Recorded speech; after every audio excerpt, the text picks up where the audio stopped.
Hello ವಿದ್ಯಾರ್ಥಿಗಳೇ, Uma's life style YouTube ಚಾನಲ್ಗೆ ಸ್ವಾಗತ ವಿದ್ಯಾರ್ಥಿಗಳೇ. ಹಾಗೆ ನಮ್ಮ ಪೇಜನ್ನು ಫಾಲೋ ಮಾಡಿ, ಲೈಕ್, ಶೇರ್ ಮಾಡಿ. ವಿದ್ಯಾರ್ಥಿಗಳು ಕೇಳುವಂತ ತುಂಬಾ ಮುಖ್ಯವಾದ ಪ್ರಶ್ನೆ ಅಂದ್ರೆ, ಇವಾಗ ಒಂದು KCET ಯಾರು ಅಪಿಯರ್ ಮಾಡ್ತಿದ್ರಲ್ಲ ವಿದ್ಯಾರ್ಥಿಗಳು, KCET ಕೌನ್ಸಿಲಿಂಗ್ ನ, ಆ ವಿದ್ಯಾರ್ಥಿಗಳು ಕೇಳುವಂತದ್ದು. ಸೊ ವಿದ್ಯಾರ್ಥಿಗಳು ಏನ್ ಕೇಳ್ತಿದ್ದಾರೆ ಅಂದ್ರೆ, ಒಂದು ಕಾಲೇಜ್ ಸ್ಟಾರ್ಟ್ ಆಗುತ್ತಾ, ಫಸ್ಟ್ ರೌಂಡ್ ಆಗಿದ ನಂತರ ಅಥವಾ ಸೆಕೆಂಡ್ ರೌಂಡ್, ಥರ್ಡ್ ರೌಂಡ್ ಆಗಿದ್ಮೇಲೆ ಜಲ್ದಿ ಕಾಲೇಜ್ ಸ್ಟಾರ್ಟ್ ಆಗ್ಬಿಡುತ್ತಾ, ನಾವೇ ಯಾವ ತರ ಅಟೆಂಡ್ ಆಗೋದು, ಕ್ಲಾಸಸ್ ಮಿಸ್ ಆಗ್ತೀವಿ ಅಂತ ತುಂಬಾ ಜನ ಕೇಳ್ತಿದ್ರು ವಿದ್ಯಾರ್ಥಿಗಳು. ಸೊ ವಿದ್ಯಾರ್ಥಿಗಳೇ, ನಿಮ್ಮ ಒಂದು ಕಾಲೇಜ್ ಏನಿದೆ, ನೀವು ಒಂದು B.Pharm ಆಗಿರ್ಬೋದು, ಒಂದು BSc ನರ್ಸಿಂಗ್ ಆಗಿರ್ಬೋದು, ಹಾಗೇನೆ ಒಂದು B.Tech ಅಲ್ಲಿ ಯಾವುದೇ ಕೋರ್ಸ್ ಆಗಿರ್ಬೋದು, ಕಾಲೇಜ್ ಸ್ಟಾರ್ಟ್ ಆಗೋದು ಬಂದು first round, second round, third round ಆಗಬೇಕು. ಓಕೆನಾ ವಿದ್ಯಾರ್ಥಿಗಳೇ?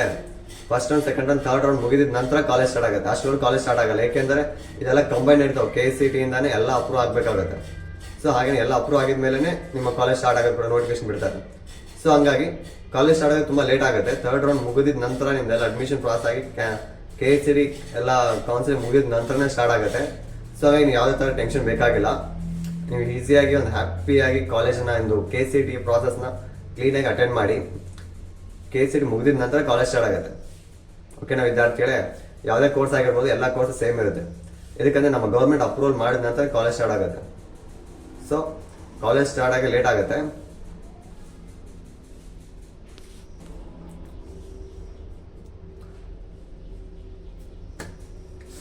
ಹಾಗೇನೆ ವಿದ್ಯಾರ್ಥಿಗಳೇ, ಕಾಲೇಜ್ ಥರ್ಡ್ ರೌಂಡ್ ನಂತರ ಸ್ಟಾರ್ಟ್ ಆಗುತ್ತೆ.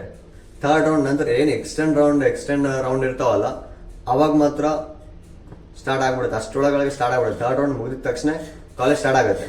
ಎಕ್ಸ್ಟೆಂಡ್ ರೌಂಡ್ಗೆಲ್ಲ ನೀವೇನಾದ್ರು ಎಕ್ಸ್ಟೆಂಡ್ ರೌಂಡ್ ಅಟೆಂಡ್ ಮಾಡಂಗಿದ್ರೆ ಅವಾಗ ಮಾತ್ರ ಕಾಲೇಜು ಸ್ಟಾರ್ಟ್ ಆಗಿರುತ್ತೆ, ಸಿಲೆಬಸ್ ನಡೀತಾ ಇರುತ್ತೆ.